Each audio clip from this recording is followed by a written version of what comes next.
and welcome to QETV Live with your host, Miss H. Hello, how are you today? We have a very exciting show for you today, so don't go anywhere.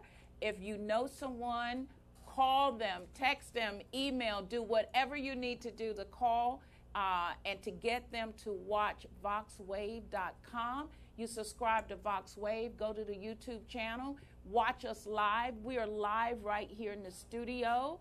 QETV Live show with your host, Miss H. What an exciting day. What an exciting time. I just want you, today we're going to start off with what I share with you each week, our faith builder.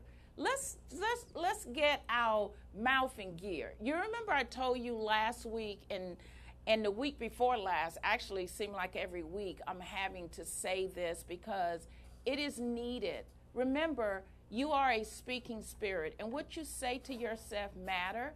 What you say about yourself matters. So let's practice it real quick. Say, I am more than a conqueror. Say it. I am more than a conqueror. That's it. Say, I am a winner. I am a winner. That's it. Because you are. Say, I can do all things. I can do all things. Anything I put my mind to, Anything I put my mind to, I can do it. I can do it. That's that I can spirit. We need to build our life around great affirmation, positive confessions, and just becoming speaking spirits, because that's who you are. That's how even the world began. God did it. And we're made in his image. We're made in his likeness. And that's the reason why that it is important. And again, I have a great show in lineup. And I know you may say, every week you say that. It's true. You know why I can say it again today and why I can say it every single week? Because every week I have a new guest on the show. And sometimes I have done the show myself. Because everybody is unique in their own way and everybody have a story to tell, it makes that person unique. It makes that person an individual. It makes that person's story important and valuable to hear, and it's for someone else. So that's why I can say every single week, we have a great show lined up for you. And truly, I do. I have a great story lined up for you today. I have a young lady here. She's going to talk about her new book. She's going to talk about the story of her life. She'll share some of it. You have to get the book to get the whole thing. But just to encourage you and to inspire you, we all have a story. And as I was meditating on that this week, and some this morning, I just want to share briefly. Remember, my mission is I bridge inspiration with information for everyday life. Every day you wake up, I'm reminded of what a minister said once. When you wake up in the morning and you look in that mirror, you don't ask the mirror how you feel, because it will talk back to you and it will tell you, you don't feel good. Lay back down. You don't feel good. Call in sick. You don't feel good. Don't nobody like you. So the mirror will talk to you, and really it's you on the other side of that mirror. You're talking to yourself, and that's self-talk. But he said one time, and it really stuck with me, it resonated with me. He says, when I get up in the morning, I don't ask the mirror how I feel. I tell the mirror how I feel.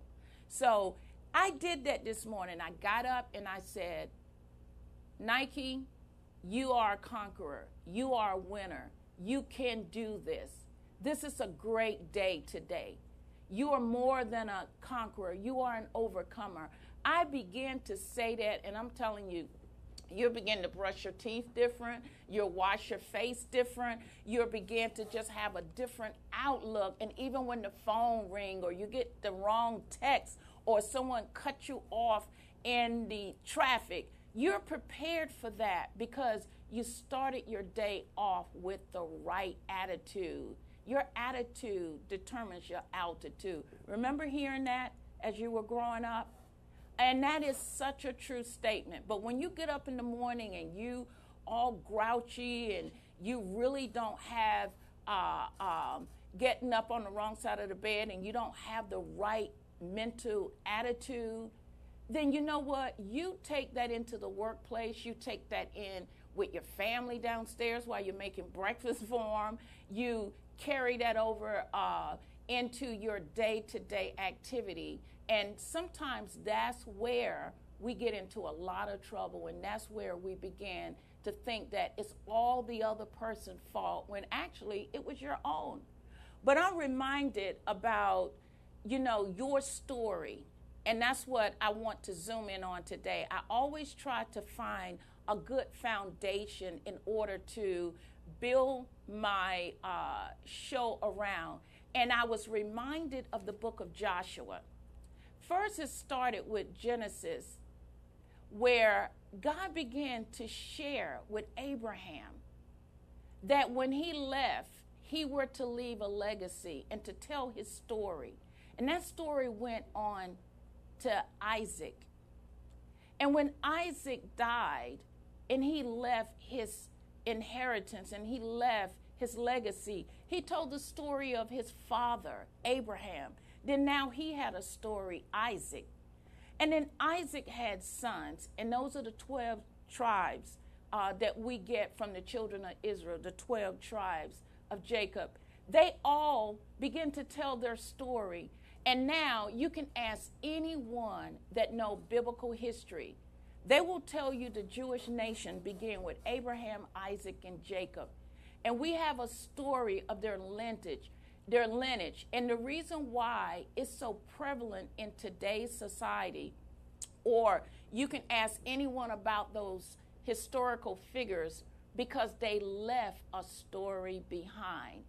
And I'm also was reminded of Moses when he was crossing the Red Sea.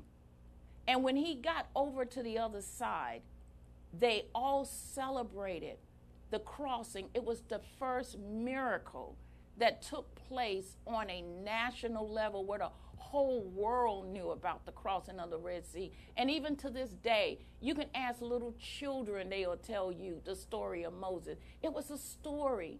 So what I'm building is your excitement. Don't ever think that you don't have a story. You have a story, and you have a story to tell. And that story is just not for you. But that story needs to be told. No matter how small you think it is, you think it's small. But as you leave it to each generation, it grows bigger and bigger and bigger. How many times have you sat around your mother, your grandparents, and some of you may have great-grandparents, and they tell the stories of when they grew up and about their mother and their father? We all love those stories. So without stories, even Jesus says, without a story, he did not really talk with the disciples and sharing with them parables. And that's what a parable is. It's a story.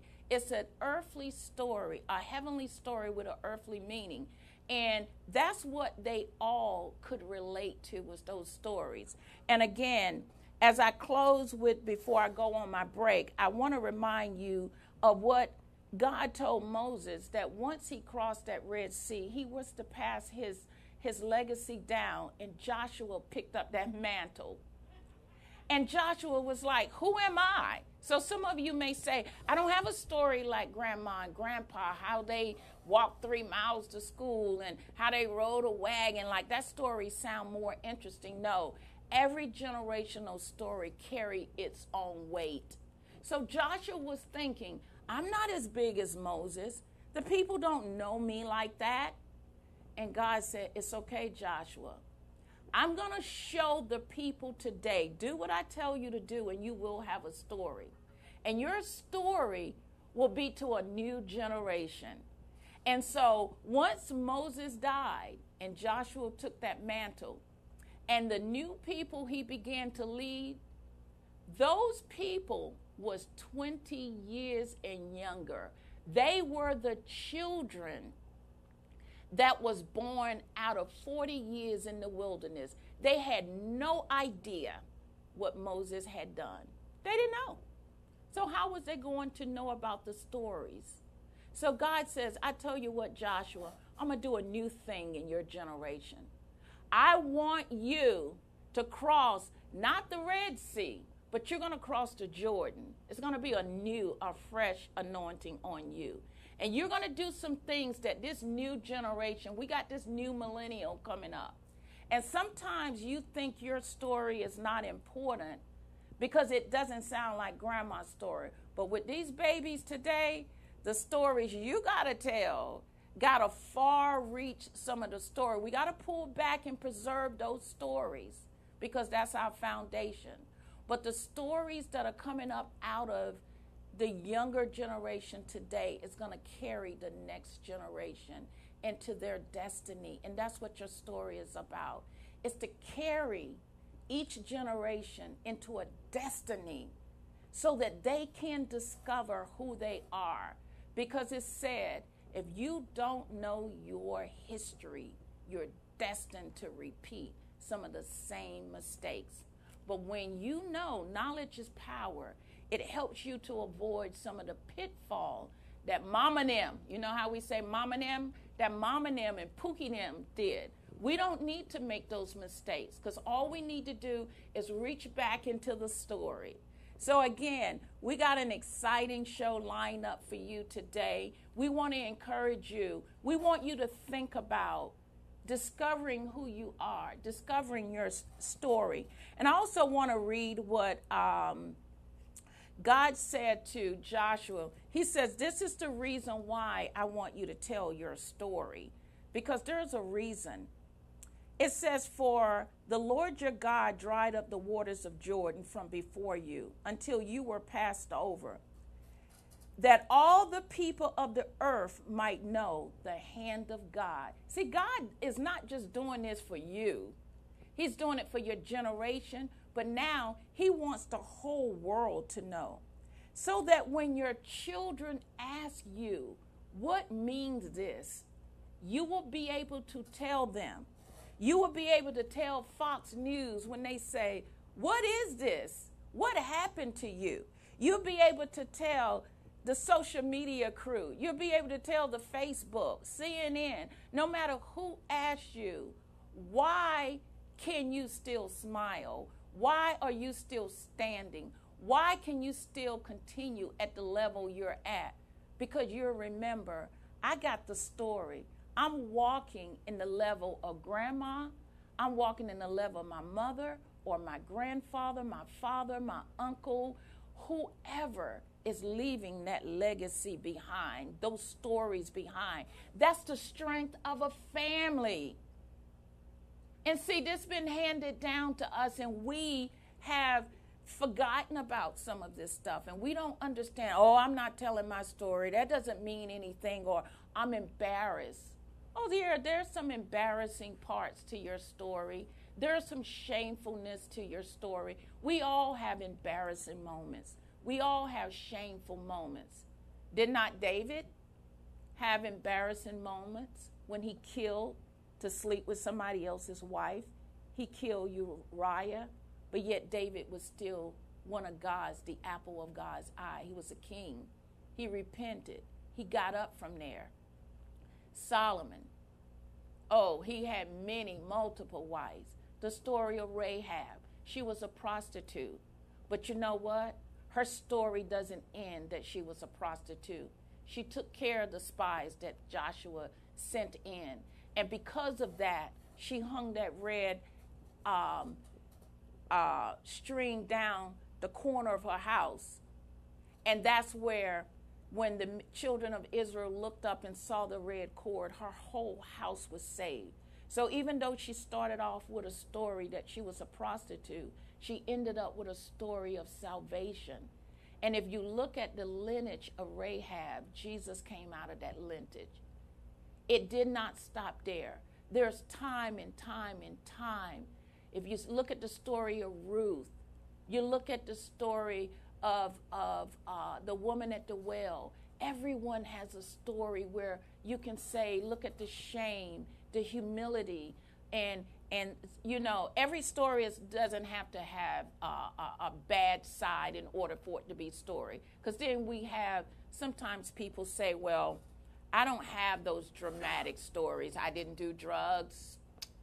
I didn't smoke weed. I didn't drink. I was good. I grew up in a good home, and that's still that's a story, because now you're showing a young person who maybe is challenged with whether or not to make good or bad choices, to say, look at this person's story. You don't have to go through hell and back to have a story. So sometimes we get over to the right, and sometimes we get over to the left too far. Let's stay in the middle of the road, no matter what your story, good, bad, or indifference. The story can bless and help, and it's all for the glory of God, so the world may know that God is a good God. We're made in his likeness. We're made in his image. You are someone, and no matter how big or small, how you fall, the whole point is get up. Get up and continue, because your story is important to the next generation. Don't go anywhere.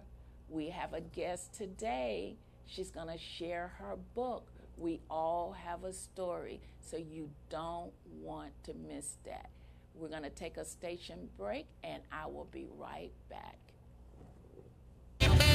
So you like smooth jazz? Great. Horn of Plenty, Harvest Harmony from saxophonist Travis Bridges. Smooth jazz and all the sax you'll ever need. Available at travisbridges.com. 786-487-7338. Horn of Plenty from Travis Bridges. All the sax you'll ever need.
Welcome back to QETV Live Show with your host, Miss H. As I promised, in our studio today, we have the famous, right here from our very own metropolitan area, Tiffanye R. Paige. Welcome, Tiffanye, to Thank you. QETVLive show. I'm excited. I'm excited too. I'm Thank you so much for excited having me. about your book today, that we all have a story, as I just shared with you. Every story is important, whether big or small, whether you think it's big or small, it's important. So we're going to dive right in. But before we do, Tiffanye, this is our first time meeting. Yes, I it love is. your smile. Thank you so You're much. a beautiful woman. Thank you. So who are you? Who is Tiffanye R. Paige? Who is Tiffanye? Oh my gosh, that's so complicated. First and foremost, I'm a mother. Okay. I'm a daughter. My family comes first in everything that I do. I'm a lover of people. I'm a social worker by nature, musician, singer. List goes on. But pretty much in a nutshell, you know, if I would want somebody to remember me, it will always be based upon the love that I have for my family. I love that. I love that. Because sometimes as females and then as mom, because first I like the fact that you says I'm a mother, you know, but before you were a mother, you were Tiffanye, you know, a woman. Sometimes we as women, we get so lost in our world of with our children, our spouses, and helping so many other people, and we neglect us. So that's one of the reasons why I asked the question, who are you? Because sometimes we don't identify our identity, and you are a beautiful, young, black, African-American woman. That's first of all. You're made in God's image. You are beautifully and wonderfully made, and I love that. And I love to inspire women to know who they are. So I love it. You started the show off with the right answer, who you are. And a mom. Yes. So how old is your daughter? Son. Yes. I have a 15-year-old son. Oh, wow. Who is my, like, overall, that's my world. Like, I love that kid with everything in me. Amen. Yes.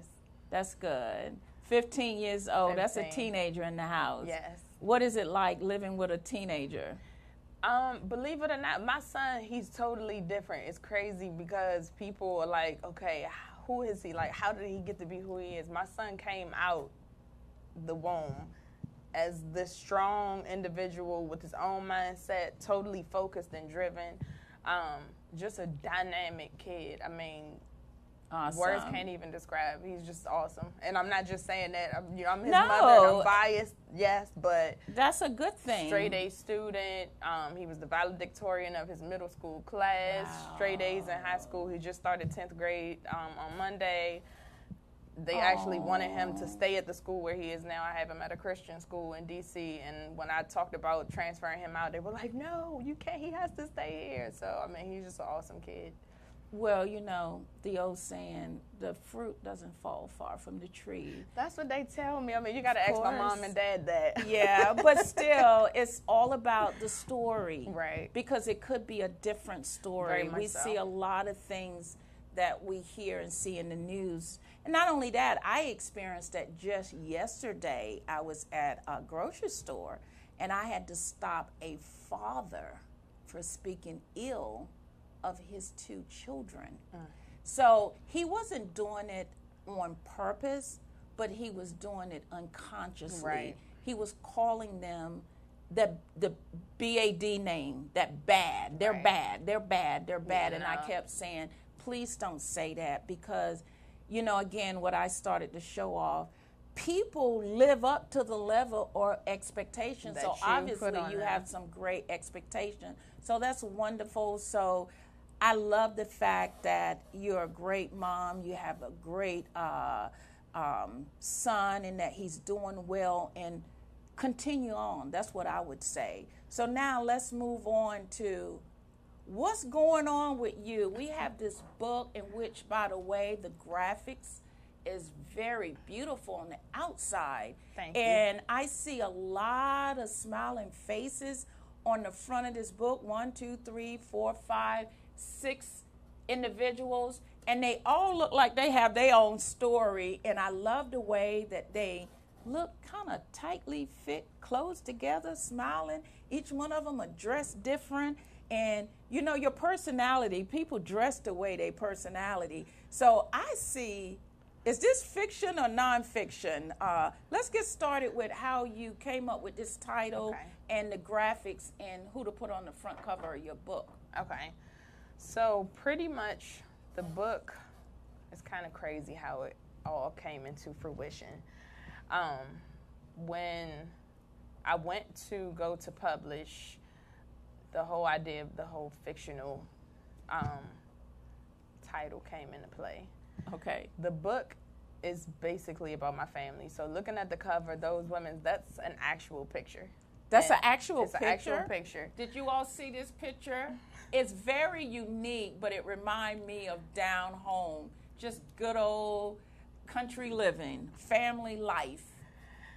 Okay. Yes. So how the book came to be, that picture was taken, it was my mom's bridal shower. So the women in that picture, that's my immediate family as far as the female unit. So you wasn't even born if it was her bridal show? No, I was there. You were there? I'm in the picture. Oh, you in the picture. Which yes. one is you? Which one? This young lady right there. Oh, that's Tiffanye with the pink bow in her hair, okay? Okay. So my mom, my sister, and I, we were going through old photos one Saturday, and we came across that photo. And my sister or my mom, I can't remember which one, they said, you know what, we could write a book about that day. So, like, my family, like, we're very colorful characters. And that day, it was just so entertaining. And I said, you know what, I'm going to write a book. So tell us about that day. What was going on that day? Everything that you can imagine. Like, give us some, if you don't mind, sharing so some. my aunt, one of the funniest stories from that day, my aunt, my mom's older sister, she decided when strippers came, my mom, she's afraid of everything. So when the strippers came in, she left out. So it was more party for everybody else than it was for her. But my aunt decided to actually give them a striptease, so it was kind of backwards. Yeah, you had a very interesting day. Yeah, very, very interesting. But yeah, I mean, that's just one of the stories. And I mean, it's detailed in the book. Pretty much that's how the book starts from that day. Okay. But going back, so I told them I was going to write the book, and they laughed at me. I was like, yeah, okay, whatever. I was like, no, seriously, I'm going to write a book. I was like, okay, whatever. And that night I couldn't sleep. So woke up, got the computer out, just started typing. So I just typed out what is now the introduction just to show them that I was serious. And so the next morning I let them read it, and they were like dying laughing on the floor. And it was like, oh, my God, you got to finish. So I called my aunt, the one that gave the striptease, and she lives in West Virginia now. And I'm like, okay, I need you to listen to this, and I need you to tell me if I'm on to something. So, like, she fell out, and she's like our family comedian. So if I had her laughing, I knew, okay. So give us just one little inside joke that they were falling out laughing about. Just give us a teaser, because we don't want to reveal the book, because we want you to go on Amazon and her Facebook page and buy the book. But give us one of those little teasers that made you laugh. Talking about, so my mom, so we all are religious. We all go to church every Sunday. Grew up in the same church that my grandmother grew up in. And just to see the church women, their reaction to the strippers being there. Oh! So it was a situation where, you know, we all thought, because we were kids, so of course when all of this was going on, we were supposed to be upstairs, but we were actually like on the steps watching everything unfold. And so the church women, they thought, okay, these are going to be prudes coming in here, and, you know, their reaction is going to be like, who did this and why? But it was the total opposite. They were like throwing more money out than the sinners. We won't name the names of the church mothers that was there that day. We won't. But yeah, so when she heard that, it was like, oh my God. So it was like floodgates opened up, and, you know, do you remember this? And so she was giving me insight. Okay, you need to add this into it. And so, yeah, it just came alive from there. Okay. And the rest is kind of history. I love the book title and the way you put the graphics on the book. So tell us how that defining moment that after you did the introduction and your family says, okay, first they went from laughing to Right. now, oh, we want to help you. How did, because this is a pretty big book. It's not Yes. an easy read. It's It's a nice not. book to sit down with and cuddle with. So tell me how the rest of it developed. What was the inspiration behind the book? I would say two things. At the time when I started writing the book, my sister had my niece, and my son was maybe a year old. And so for them, that was my biggest inspiration, because I wanted them to be able to know from whence we came. And I wanted them to know our history and our story and things about our childhood. And so that was my driving force initially. And so in going through the process, I talked candidly about family issues, things that transpired. And so the book comes from like a 5-year time frame. Okay. And so I talked about everything, the good, the bad, the ugly. I changed the names. So if somebody out there that is not a part of our family or friends, they don't know our history, you won't know who's who. Who's who? Um, Okay. So I tell everybody I changed the names to protect the guilty. But Oh, not the innocent? yeah, no. Oh, a lot of no guilty. innocent, No. a lot of guilt. Okay. Yeah. But yeah, just coming from that 5-year time frame, and I talked about everything. So my mom's younger sister, she was heavily addicted to drugs. Talked about, all of the ins and outs of her life, the relationship between she and my grandmother, things that she took my grandmother through. My mom and dad, they went through a rocky divorce, talked heavily about the issues that they went through. I had a brother who was murdered. I talked about that candidly. I had a brother who committed suicide. Talked about that candidly. I just talked about everything. And Wow. so it started out, like I said, for my niece and my son being an inspiration for them to know.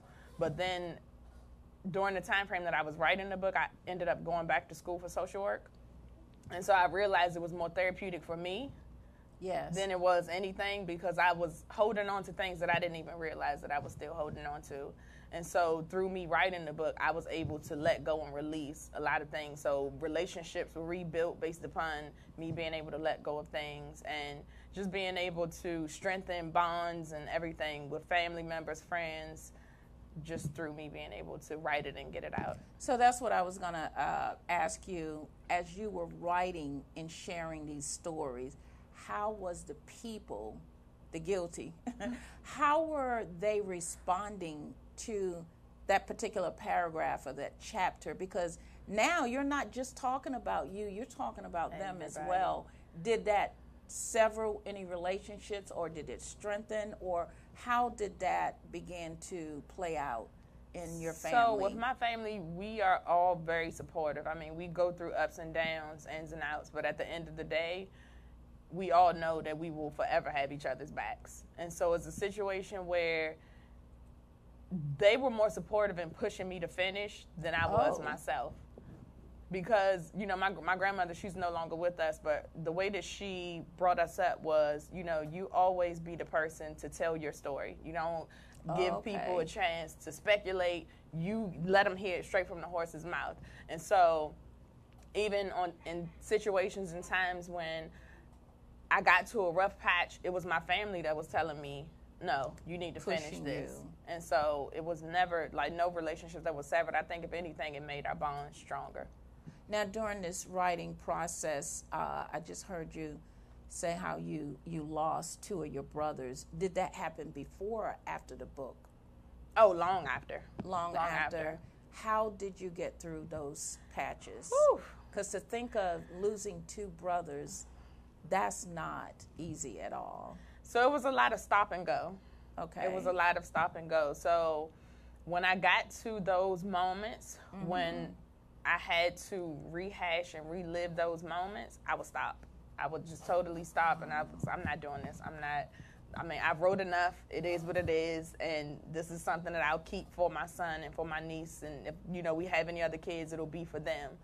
And it would be God pushing me. It would be them pushing me. You feel that inspiration coming from those people that you consider to be your guardian angels, and my family pushing me to keep moving. And so I would get to those rough patches. I would write as much as I could, and if it was too overwhelming, I would stop.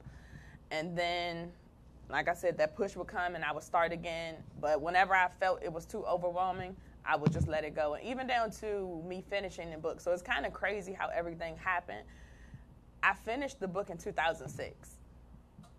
Wow, that's a long time. Very long time. And so in the beginning, I was gung-ho and saying, okay, I'm going to get this book published and I'm going to get it out there. And then I kind of hit this brick wall where it was like, I wrote too much. I was too candid. And then in those moments where I did talk about my brother's murder, especially that, my brother committing suicide, it was difficult, it was hard. But when my brother was murdered, my brother was my everything. And so it was a situation where I wasn't in a place mentally, spiritually, physically to release this story to anybody because I couldn't sit here in front of you or anybody else and tell the story without bawling my eyes out or being up under this table in fetal position. And so... Now, were you a social worker at that time as well? Yes. After I finished the book, yes. Okay. But it was a situation where you know your limits. Mm-hmm. And so I knew for a fact that it wasn't ready. It wasn't time. Mm-hmm. And so it was crazy. Last summer, I took my family on vacation. It was the first time, like normally when we go on vacation, we'll fly out somewhere. But we decided, okay, this year we're going to drive. And so my mom is asleep. I have my 3 nieces and my son. Everybody's in the car asleep, so I'm driving. And so I asked God, I said, I need you to purge me of people, places, and things, and I need to know where you want me to go. And so I'm in the shower, and I hear, it's like the Holy Spirit is like, okay, it's time. And I'm like, it's time for what? It's time for you to put this book out. Like, you're in a place now mentally where you can do it. And I'm giving you all of the strength that you need to move forward in doing it. And so I ran out and I told my mother. And so my mother's like, we've been telling you for years that you need to put it out because you said something that kind of resonated, that you never go through something for yourself. And we were always raised on that. Anything that you go through in life is never for you. It's always so that you can help somebody else through. And so, in the this perilous times that we're living in, you have, children being murdered, you have all of this stuff going on. And so for me to be able to live through my brother's death and be able to succeed in doing everything that I've done thus far in my life, somebody else needs to know that it's a silver lining, that it's a rainbow at the end of whatever tunnel that you're going through in life. You can get through it. And so, I called my publisher and said, hey, because we've been friends for years, I'm ready to put this book out. And he's like, okay, send me whatever you need to send me, and we're going to make it happen. And so December 1st, we released it. And, I've been getting rave reviews. I've been gone pretty much all summer. But, people that have read it, that is the stories that I'm getting back from people pretty much is just saying that it has helped them. And so I guess, it's all been worth it. No, that's what it's all about. So what do you want people to get from this book when they read it? I want them to be inspired enough to know that, number one, faith, family, you can make it through anything. But that also, through whatever trials and tribulations that you go through, take the journey so that you can help someone else along the way. Yeah, because as you stated, with you having witnessed the tragedy in your family, and then you started having those writer blocks, and then you yourself as a social worker, did you feel like you were living a double life? Like you're telling and helping others, but who's there and how do you get out of your own? Like, how did you balance that? It was definitely tough. It was definitely tough, but just my family being my backbone, prayer, church, faith is what got me through. And what would you say to someone who says, Tiffanye, I can relate to you, but I don't have a family. That's the problem, is my family. And I got this story, but they are the story. What would you say to a person who maybe they want to get their story out and they did lose a brother or they lost a sister or they lost, especially when it's tragedy, because suicide, that's tragedy for anyone to go through because you feel like you want to blame yourself, like, why they didn't come to me? Why they didn't talk to me? Did I miss something? I can see the guilt in a family if a family member could commit suicide or when someone get murdered. The blame that goes out because if this wouldn't have happened, then the tragedy wouldn't have happened. So we spend a lot of time with blaming, and rightfully so with some things. But how do that person that want to write their story and they've gone through a real sense of tragedy, but they don't have the family support? You were blessed, and I can see just looking at the front page of your book cover that you had support as a family. But what would you say to that person that maybe don't have that family support, but they still need to get that story out? So first thing that I would say, because I do come from a mental health background. That's why I'm pulling on you. I would definitely say to seek out somebody.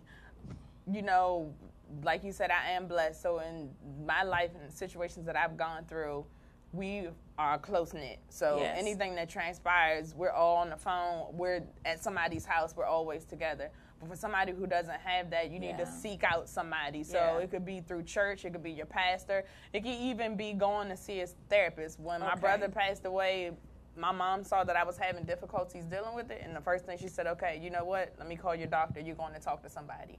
Good. And so having that person that was on the outside looking in to give me feedback and to help me through the process, it meant all of the world for me to be able to come out of that shell that I was in after losing him. So just because you are a licensed social worker don't mean that a licensed social worker can't get help from another social worker. Exactly. Because sometimes people got pride. So how do we get rid of that, peel that layer of pride off in order for them? What did you do to take that first step to go and see that social worker or that licensed Well, see, for me at that time, I was only 15. Oh, you I were was only 15 years old. So Okay. I was kind of forced. Oh, you were forced. Well, we was could be talking to young people out there, too. So that's a good thing. So your mom was your overseer. How would you suggest that for a person who maybe is not a teenager and they don't have a legal guardian, they are their own adult and have to make those decisions? What would be the first step that you would encourage them to take? I mean, just, excuse me, just being able to go. And it doesn't have to necessarily be, because some people look at therapy as a bad thing. Yeah. So it doesn't necessarily have to be a therapist. It could be a pastor. It can be a friend. Seek somebody out so that you can talk out whatever issues that you have, and then journaling. You know, just starting the process so that you can see if it's something that you really do want to put the time and effort into doing. And speaking of journaling, I have heard that to be one of the processes that people can use to get it out, their story out, is to begin writing. And you never know how you're going to end up. Once you pick up that first pen, get that journal, and you start writing, my God, the things that people, I mean, even if you're not going through tragedy, just ideas and dreams and visions that people have walked in because they started journaling. How did the journaling process, how long did it take for you to get, how many pages of this book is it? Because this is a nice 312. 300 pages. How was your journaling along the way? How long did it take you to journal that? So for me, it wasn't even a journaling process. Once I started, I couldn't stop. You couldn't stop. But when I got to those moments, like I said, that were too overwhelming, I would. But I knew, because I told them I'm going to write the book. So I knew once I started, I knew where I wanted to go. I knew how I wanted to end it. It was just me actually going through the process of those difficult times and trying to get through that to get to the end. So when you had those writer's block and you couldn't finish, you had that accountability partners, your family, push you. Most definitely. Through those times. And for you who want to start your story, as Tiffanye just stated, you know, just simply, your story is important. Get a journal, get a pencil, get a pad. I mean, if you don't have a journal, just go get a notebook. I mean, it's back to school now. They literally have notebooks for 50 cents, right? You got a school aid. They have it for 50 cents, so there's no excuse. I don't care. I've heard people say they've written on paper in a restaurant when an idea comes. You'd be surprised what will come to you. But the most important thing is Tiffanye said, and because she is licensed, I wanted her to bring that aspect to it, that sometimes there are levels and degrees that grief can become overwhelming. If you take care of it in the initial stage, it could be a pastor, it could be a friend, it could be a matter of just writing or talking with someone. But when you see periods of longevity that you can't seem to bounce back because it's overcoming you, and you can't write or you can't tell your story, you may want to call a 1-800 number or go and see someone that can guide you in the right direction, because we need your story. We need your story, and I want you to stay right there. We're going to come back with Tiffanye and to finish the story, and we're going to hear about the cruise. VoxWave is putting on a cruise to help out with a nonprofit organization. So don't go anywhere. We'll be right back.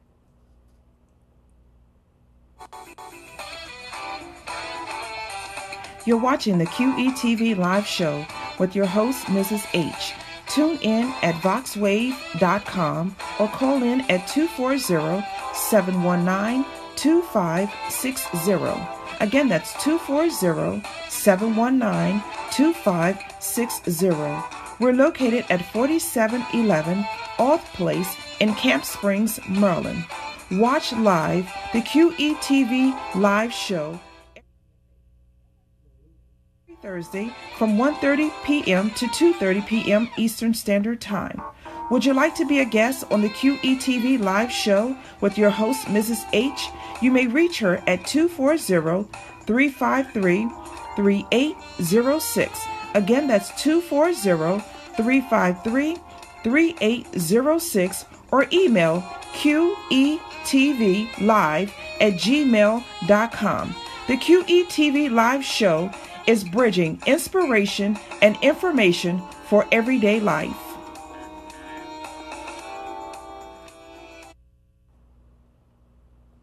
Welcome back to QETV Live with your host, Miss H.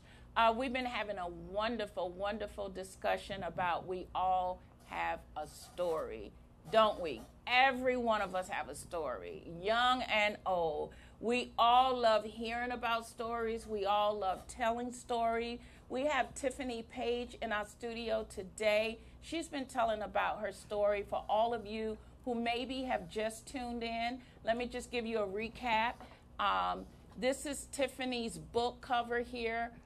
We all have a story, and as you can see on the front, all these beautiful women on the front of this book with beautiful smiles. They each, and she said this was a copy of a real picture that they put on the face of it, and I just love it. I think it's so befitting. But it just invites you in. From the book cover, it just makes you want to open the book and read it. She tells the good, the bad, the ugly. She says she's not trying to protect the guilty, but the names have been changed. But the stories are real. The stories are there, and the stories is for Tiffanye and for you. It helped set her free. It helped her. She discovered that in writing her story, it was therapeutic for her. There was a lot of tragedy in her family, and if you missed me before or missed her sharing, get the book and you can read about it, okay? So Tiffanye, what I want to do now is talk about, we talked about pre-days of the book, during the writing of the book. Now I want to do your post-writing. The book is out. It was released. Yes. Where can we find it? What's going on with Tiffanye now, and where have you been going signing books? And Okay. tell us about what's going on with you now. So you can find the book anywhere the books are sold, pretty much. Okay. I have a website. The website is Tiffanye R. Paige, so spelled like my first name, Tiffanye. My mom wanted it to be different. I was going to ask you, that's Yeah. spelled different, Tiffanye. Yeah, very different. Yeah, my mom, it was a nightclub in D.C., and the spelling was like that, and so she took it from there. It's irritating. Okay. It's you know. a story. I know it is, but it's so irritating because everybody wanna misspells it, do- or they pronounce it wrong. 'Cause it's not Tiffany, the The traditional way. Yes. It's okay. Yeah, but so it's TiffanyRPage.com.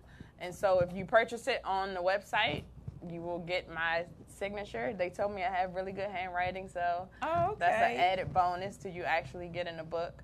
But you can purchase the book Barnes & Noble, Amazon. I even had a friend of mine who said that it was people selling it on eBay. Oh, really? Yeah, I don't know. Okay. But so since the book came out, we've been getting really rave reviews. I've been gone all summer. Like my family thinks that I'm crazy because I want to pack up and move to Atlanta because I went to Atlanta for my first official book signing and fell in love with the city all over again. I haven't been there probably like 20 years. How did the people receive you there in Atlanta? Oh, it was amazing. Okay. It was amazing. And so we left Atlanta. So I've been to Atlanta, Charlotte, and Winchester, Virginia. That was the weirdest because it was a different demographics. And so... How did they hear about you and invite you? How did that happen? So I have a friend of mine who's PR, and so she's been amazing. And yes, I mean, she has me going. I actually have to go to New York in a couple weeks and then back to Atlanta.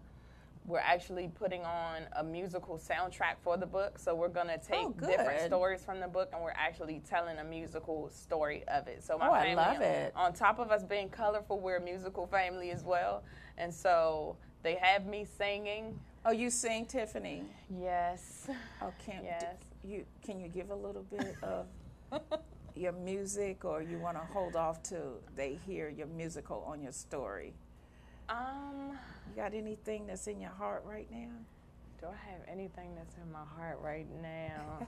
See, it's kind of crazy because I'm like the shy. I can sing like in church when it's in front of like a lot of people, but it's like 2 or 3. You're in front of a lot of people looking at camera, and we got 100,000 people viewing you worldwide. Then you know what, you kind of. I'm claiming it, even if we don't. Okay, what's your favorite song? To God Be the Glory. Okay, do I remember? And that's crazy. They sang that song at my brother's funeral. I don't want to. No, trust me. Trust me, you're I'm not you're good. even. Okay. Let me see. How can I say thanks for the things you have done for me? Things that go so undeserved, yet you give to prove your love for me. Oh, I love it.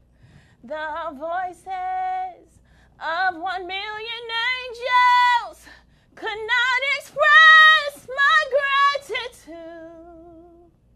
All that I am and never hope to be, I owe it all to thee. Oh my God. Oh, awesome. Wow. I really didn't think she was going to sing it, and she did. You have a beautiful voice, and that just goes with the story that, you know, what we owe to God, we owe it all to Him. Our story, the story that we tell. Lord, if we had the voices of 1 million angels, it could never express the gratitude and the love. God, what you have brought Tiffany through, that really describes your message. Yeah, it to does. God be the glory, Tiffany, because it could have been a different story. Very much you so. could be bitter, you could be angry, you could be upset. Your son could not have a mom that is ready, because a lot of kids, they lose their moms in tragedy. That's true. And vice versa. But to God be the glory. I love it. Thank you, Tiffany. No, that thank blessed you. me. That blessed me. So, again, tell us, Tiffany, how we can find you, order your book, and how to your social media page. So I'm on social media, Facebook. It is Tiffany R Page, so it's spelled the same way as it is on the website. Instagram, it's Tiffany_R._page. And then Twitter is Tiffany R Page as well. Awesome, awesome. We got to have you come back when you finish with some of the things that you're doing. You know what I was thinking about? Have you ever thought about possibly doing this into a stage play? Oh my gosh, because it sounds crazy. almost like that Medea type thing that because when you said the word colorful family, it just makes me think of Medea. And when I see the people on the front, I'm thinking stage play. Have you thought about that? So it's crazy. So I really believe in divine intervention. And you are Wow. like, since I've been gone, every city that I've hit, I've had at Wow. least 10 people to say, you need to turn this into a play. So it's something that we it's possibly there. It's could do staring. based upon the fact that we do have the music that we're working on. So God willing, maybe. He's taking you to that next level. Yeah, I believe so. Yeah. And which brings me to the QET business list. I want to remind you all out there, we have a young lady, her name is Antoinette Davis, that has been a blessing to me and to this show, and she's been a guest on my show. I want to remind you, as a entrepreneur, as a author, as a book writer, it is her God-given desire that God has put a mandate on her right now. She doesn't know how long she will be doing this, but for this time being, if you go to her Facebook page, Antoinette Davis, Facebook Live, she prays every day. No, let me take that back. It was every day. It's Monday, Tuesday, and Wednesday. From 8 to 8:30, she prayed for businesses, for Wow. people who are pushing and going forth in business, or you may feel like you're blocked or you're stagnant in your business. I go to her and call her and look to her page every time I feel like I get stuck. I got stuck Wow. this week.